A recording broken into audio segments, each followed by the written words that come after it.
All right, YouTube, how you doing? Welcome back to the channel. It is Wednesday, June 26th. We got a full MLB slate to dive into in today's video, like we always do. We're going to go through each and every one of these games. I'm going to give you my lean on the side. I'll give you my lean on the total. We'll talk about any other plays like player props that we like within the game as well. But as always, guys, keep an eye on the pinned comment of this video. That is where all of my final plays will live. In terms of yesterday, we followed up a 7-1 night 2 nights ago with a 2-4 night. I mean, it's nice to hit that Guardians plus 135 cash, but other than that, our only other win was Phillies Tigers, first 5 under 4.5. We had to sweat that one out too, and it was for minus 150.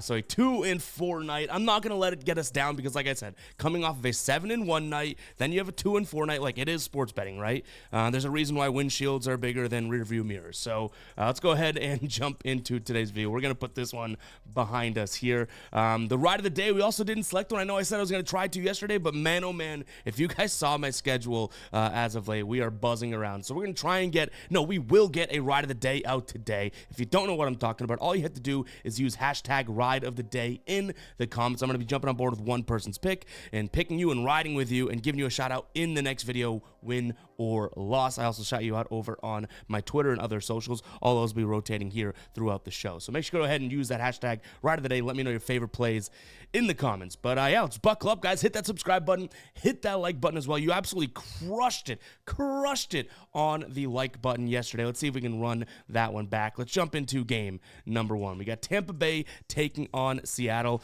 So far, this series has been all Tampa Bay. A close one in game 1, 4-3. But yesterday, the late innings, 6th inning and on, it was all Tampa Bay. 11-3 was the final score.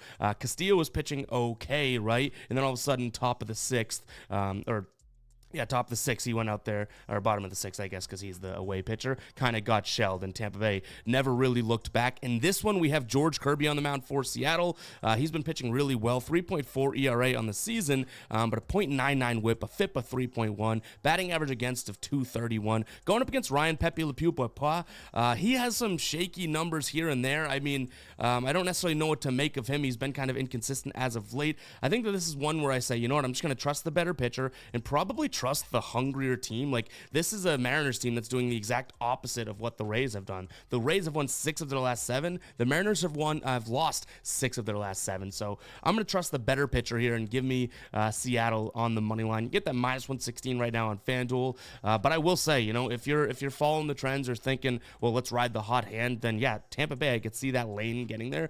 The only thing that I would say is that I don't think this Tampa Bay team is like built to go on a streak or anything like that, and it seems like they're in over their head here. But you know what? I've been wrong before. Just look at our plays last night. So give me Seattle on the money line. When it comes to the total, it's at 7.5 right now. I think I'd rather just take a peek at a potential play of Tampa Bay's team total under. Right now, under. Right, let's see. We can probably get a quick read on that right now.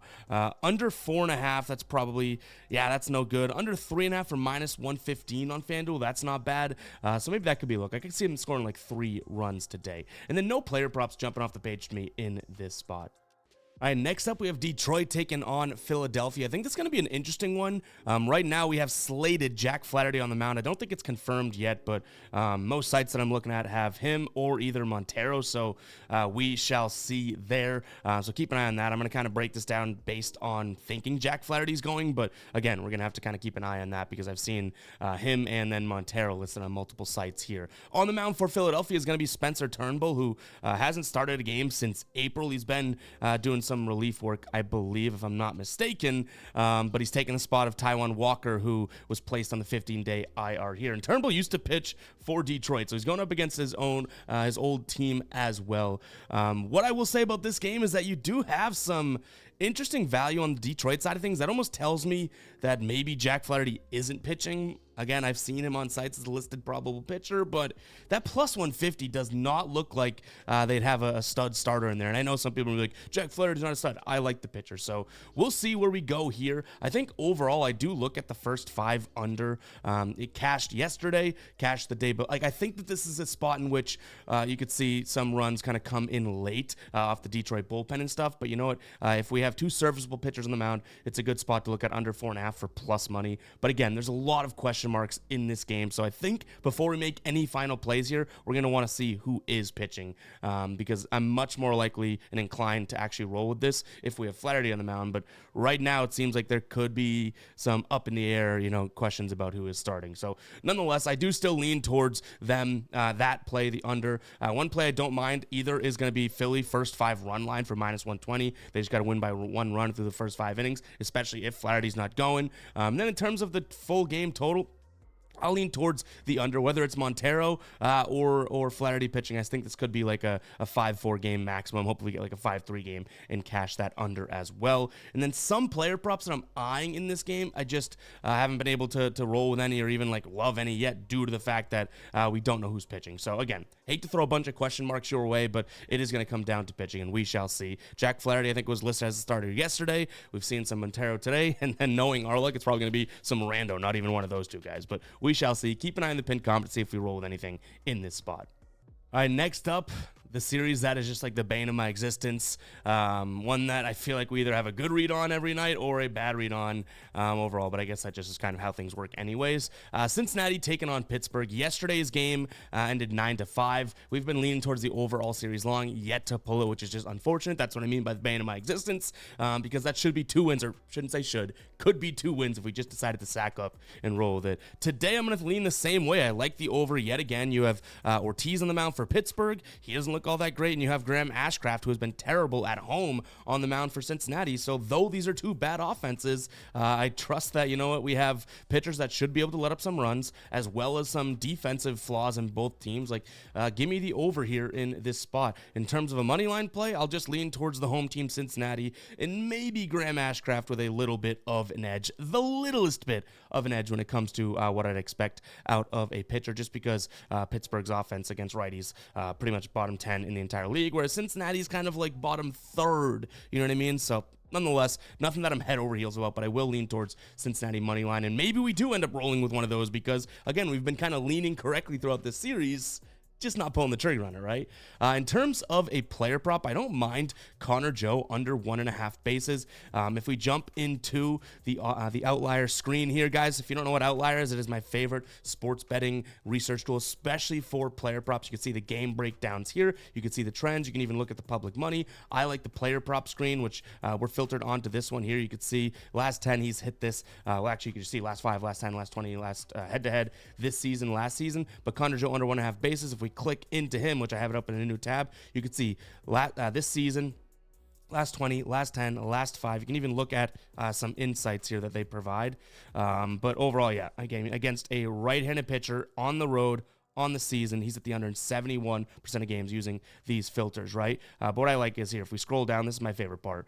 Okay, against Graham Ashcraft, he's been doing well, but you know what? I still don't really believe that he's going to do well today against Graham Ashcraft due to this. On the season, against right-handed pitchers, batting .219, extra base hit drops as well. His ISO drops, his batting average balls in play drops, and then his cutter, his WOBA drops to 195. That is the predominant pitch that Graham Ashcraft's going to throw. The slider, his WOBA drops, that is the second pitch, and then his third pitch being the sinker. That's the one that he hits, but he's only throwing that 20% of the time. Even with this, you could see low and away is where Ashcraft likes to throw that. We have no data on Joe, so he hasn't really seen that, and he only hits sliders when they're up and in. So yeah, really, really cool tool, guys. If you do want to check this out, I'll have a link in the pinned comment. You get 7 days free. That is just one way of using Outlier. It's literally my favorite player prop research tool out there. 7 days free. Even after that, you're probably like, well, what's the catch? How much is it?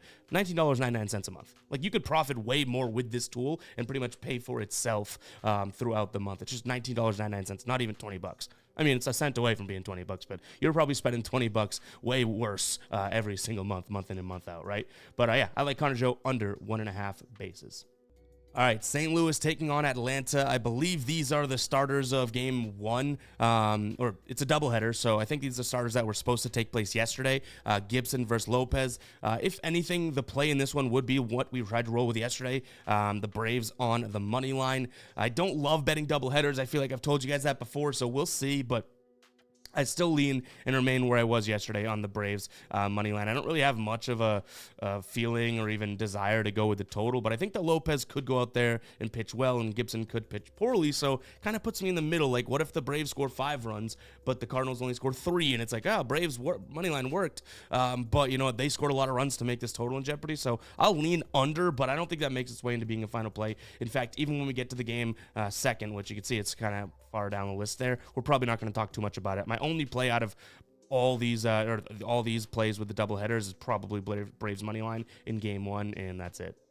All right, guys, before we do jump into the rest of the games, I want to talk to you about Sleeper. For new users, they have a free squared today. It was or is, as of right now, Jack Flaherty, 0.5 strikeouts. Obviously, if he does not get the go, they will replace that with something else. You also get your first deposit 100% matched with the link in the pinned comment. You can see Sleeper has a really cool interface. They offer more player props, more lines, even alternate lines than all of the other apps out there. But what do I tell you guys when I've talked about them in the past? My favorite thing, and you can see it's called out by the red circle there, is each and every selection you make has its own dynamic payout multiplier, so it impacts the payout that you get in your slip. They don't just follow the fixed payout structure like the other apps. 3 for 3 is, 5x, 2 for 2 is 3x, that type of thing. No, each and every play you throw into your sleeper slip is going to impact the payout. Really, really cool over there. And like I said, more options for players and lines and even alternate lines. Really cool stuff over there. They do more discounts and free squares than I would say any other app as well. So go check out Sleeper if it's available in your state and you're not on Sleeper. You're seriously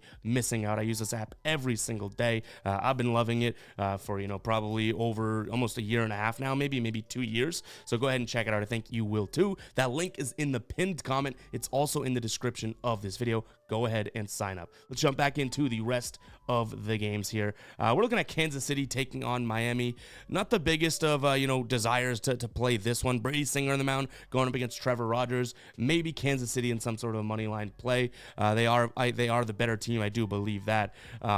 Kind of lost it in terms of our nerfy yesterday, but that was their sole run of the game, so I feel like we got screwed as well. I expect them to bounce back, but minus 218 is a little bit too much to roll with, and plus 100, you're not getting enough for me on the run line, so this is probably some sort of a parlay money line throw-in. In terms of the total in this one, I actually could see us potentially rolling with this. I think this is like a 5-4 game maximum, but I would say 5-3, 4-3, 4-2, all that is in play here, so yeah, I'm going to lean toward the under. Maybe it's a consideration of the Miami team total being under overall, just because I think Brady Singer could have a decent game here. But again, like we're talking about a Marlins team that just seems like they're kind of all over the place. They're winning tight games. Sometimes they've won a few big games this year. Like and you're never getting good odds on the team against them, right? And also Brady Singer hasn't had the best of success against the current guys on this team. So even with that said, it's like, okay, well, maybe we just go a full game under, because who knows, maybe Kansas City's offense doesn't show up like yesterday, you know what I mean? So probably nothing in this game overall, and that's just me being transparent, but Kansas City in some sort of a parlay probably in terms of the money line, and then slightly in towards the under, and a consideration for Miami's team total under, kind of just thinking that Brady Singer is going to pitch well. Next up, we have Milwaukee taking on the Brewers here. Not going to lie, I kind of did a double take when I saw the starting pitcher listed for Milwaukee. Eovaldi's on the mound for Texas, so we love that. I like riding with Eovaldi. But Dallas Keuchel listed to start for Milwaukee today. Very interesting, if you ask me. So I did a little bit of a double take there, but I think that this is a decent spot to lean towards Texas for plus money, or not for plus money, excuse me, for near even odds, minus 105. Over on FanDuel right now, minus 105 on DraftKings. To be able to get Eovaldi at that price, regardless of who the Milwaukee Brewers are trotting out, I do think has some value in it. And then you throw in the fact that it's Keuchel, who has no starts this season or anything like that, and I just seems like a good spot for Texas. And I'm not gonna lie, I kind of thought Dallas Keuchel was out of it. So the fact that I see him back in here, which I definitely liked him back in his I guess really good days. But yeah. It just kind of threw me for a loop, not going to lie. But give me Eovaldi here and the Texas Rangers. Maybe we look at them from a first 5 perspective, just so I can trust Eovaldi, because that bullpen for Texas is bad. And Milwaukee's bullpen ain't too bad, you know what I mean? So this is probably a Texas first 5 type of play for me. Really just getting in there and targeting Eovaldi versus Keuchel. You would have told me that matchup is happening like 4 years ago. It would have been absolute electricity. But I think Eovaldi has the upper hand here in this spot. When it comes to player props, I want to kind trying to target some unders for this Texas team, but I can't really seem to fit anything or find anything. Sal Frelick's the only one that I could see at a decent price tag for his under 1.5 hits, runs, and RBIs at minus 135. He bats righties worse. In Evaldi against left-handed batters this year, a 198 batting average against, but Sal Frelick's kind of been on a little bit of a tear here, so we'll see if we end up pulling the trigger on that. I like it, don't necessarily love it as of right now. One thing I could consider is, just looking at Evaldi's strikeouts. It's at 5.5 right now, which I will admit seems like it's a little bit, more than I'd like, but you're getting a decent price. Minus 106 over on Caesars, and this is a Brewers team that's ranked 25th against right-handed pitchers striking out at home in the last 30 days. So something to consider there, but it almost feels like with those two plays, I'm not going to lie to you guys, almost feels like we're kind of forcing it a little bit, trying to find something in a game we like when maybe we got to be a little bit more conservative, especially after a 2-4 night last night. All right, we got Houston taking on Colorado. Kind of like what I've said so far in this series, it's not my favorite spot. And again, even after me explaining it yesterday, not to go on a quick rant here, but to go on a quick rant here. Comment rant if you made it this far into the video. But I always say that I like to talk about every single game, and I explained myself yesterday the reason why I like to do it. I like talking about sports. It's the format of the show, all that stuff, right? We still got comments being like, why are you talking about that if you say you're not confident? My one quote, if you were to take one thing in a response to that, would be, I'm not going to fake confidence for content. If I say I don't like a series like that Cincinnati-Pittsburgh series, I'm going to tell you I don't like the series. I'm not going to act like I'm feeling really strong on one side, because I don't want you guys to interpret that as a, hey, that's going to help me make my decision. No, if I don't like a spot, yeah, I mean, you could take what I say with a grain of salt. Maybe there's some good information nuggets in there, but I'll tell you how I feel, whether it's, confident or not confident. I'm not going to fake confidence for content. Put it on a damn t-shirt. But here we have Houston taking on Colorado. They won game number 1. On the mound today is going to be Spencer Spaghetti Arrieta going up against Ryan Feltner, who, honestly, Ryan Feltner's season numbers, you can make the argument he's had a better year than Arrieta to some degree, but Arrieta's had better starts. He's had more of these shutdown type starts, and he's looked good. So that's why that line is where it is, and throwing the fact that you have two offenses that are far away from each other, I get why Houston is minus 200 in this spot. But overall, I actually do think that it might be worth a roll of the dice on Colorado. I don't think I have the cojones to pull that trigger myself, but I don't think the minus 200 is a good spot for Houston today, even though I would usually say, kind of like what I did with Kansas City, oh, there could be a money line throw in some sort of a parlay. I don't know if I view Houston as a parlay booster today. This doesn't seem like a good spot to back Spencer Spaghetti. So I'll lean towards Colorado. I don't think I end up rolling with it myself. One play that I don't mind, though, is taking the under. Both of these offenses, yesterday was 5-2, right? I wouldn't trust that Colorado's going to do much better. And Houston, I can kind of put them in the same exact boat. They had Austin Gomber on the mound yesterday, and they couldn't necessarily go and light him up. So why would I expect them to go up against Ryan Feltner today and absolutely light him up? So I'm going to lean towards the under in this spot as well. And then definitely no player props. I'm not too interested in digging further into this game.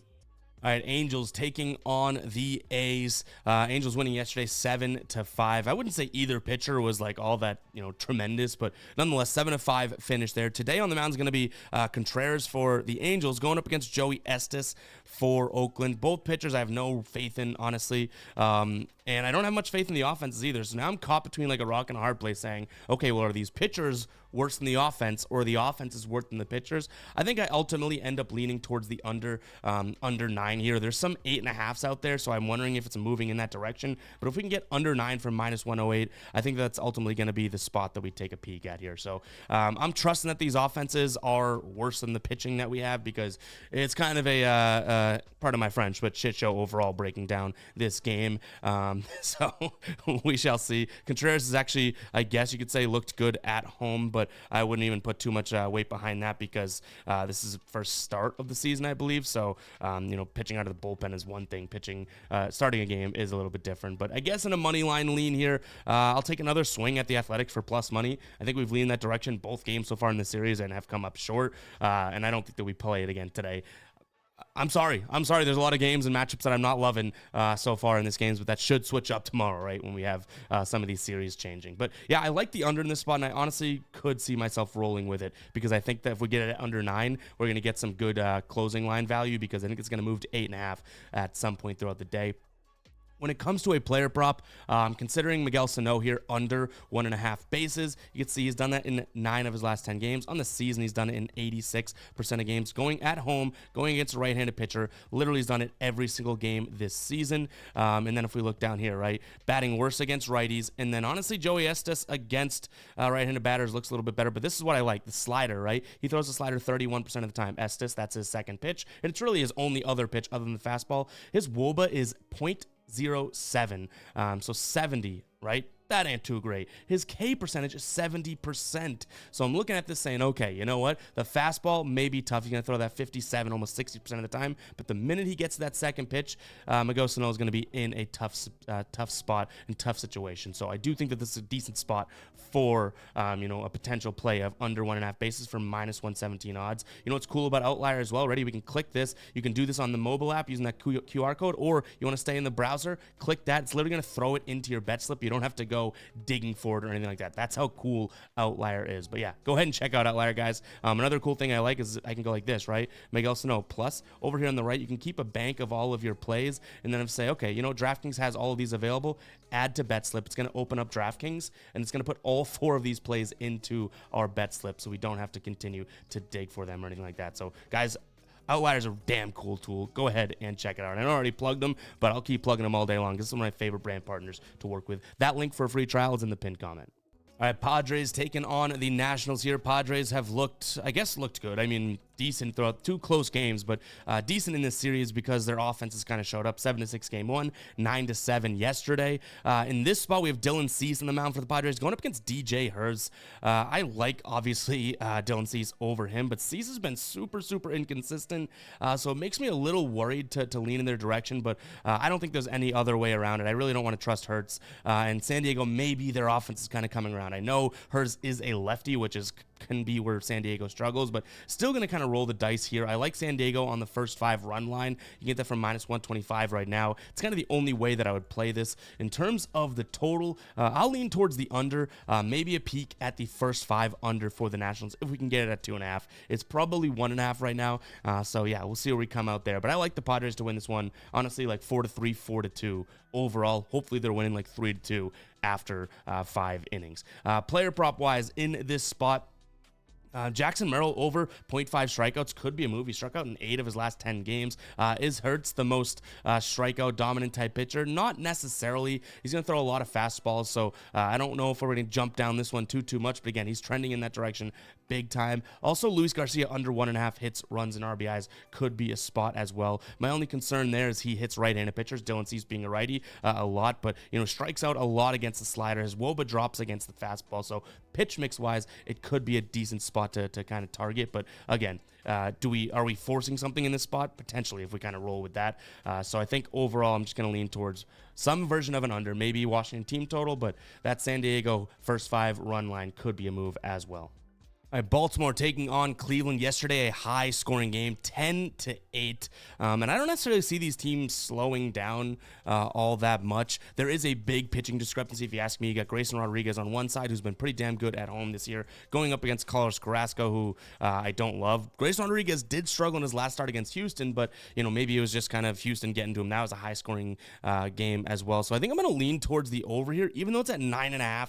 Seems a little bit too high, honestly, but if this is like 9 or 8.5, I don't mind it, but you're getting even odds on FanDuel, so maybe there's a little bit of value there, considering that they get to double digits. But yeah, if you want to pay a little bit more juice, I don't mind the 8.5 kind of buying a run there and probably knocking it down to right around minus 125 or something like that.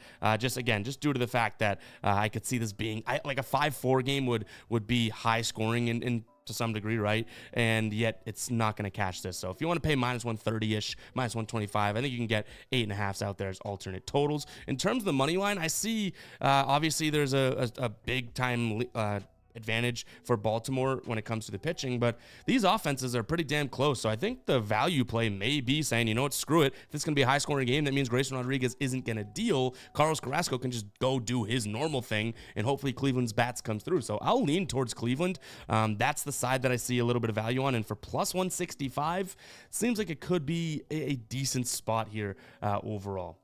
All right, next game up, we have Boston taking on Toronto. I think it's a really good spot for Boston to bounce back. We have Carter Crawford on the mound going up against Yariel Rodriguez, who I would say Carter Crawford definitely in sort of an advantageous spot here. Though, that being said, I guess you could say the last two starts for Rodriguez have looked okay. Now, one was back in April, and then the last one in June last week. So, either way, he has pitched well in his last two starts, but not all that consistent, one throughout the season, and two even in his appearances, right? But Cutter Crawford has looked pretty good from a strikeout perspective, so I think that's going to be a spot that we look to target. This isn't a Toronto team that strikes out all that much, but I really don't mind that spot for him overall. And by doing so, I think that if he's going to strike some guys out and make them fan, I really don't mind the Red Sox on the money line. We're going to have to figure out how to best play that, I would say, just due to the fact that, by the way, his over 5.5 strikeouts for plus 150 odds on FanDuel. It's plus 120. In fact, I'll show you guys. Look at this. Plus 150 on FanDuel, right? Plus 120, plus 112, plus 120. Like, sure, is it going to be tough for him to get that? Yes, it's a team that does not strike out all that much, but that is a value play right there overall. But nonetheless, what I'm trying to say here is that this is a bounce back spot for the Sox, and I think that they have a better pitching, matchup here. And honestly, against a right-handed pitcher, they're the better offense. So, and obviously the better bullpen too. So, give me the Red Sox on the money line. Maybe we look at them on I would say the first 5 run line, something like that too, just to maybe get some better odds. I don't love the -1.5 for the full game, but could be considered there. But again, I think that looking at some Cutter Crawford strikeout lines could be decent because he has been dealing as of late. In his last few starts here already, 5-5. It's like, okay, that would have been losing on the hook. Last 3 starts, 8, 9, and 7. So the dude has been pitching well. That was against Philly, New York, and Cincinnati. Hopefully Toronto can kind of fall into that little spot there.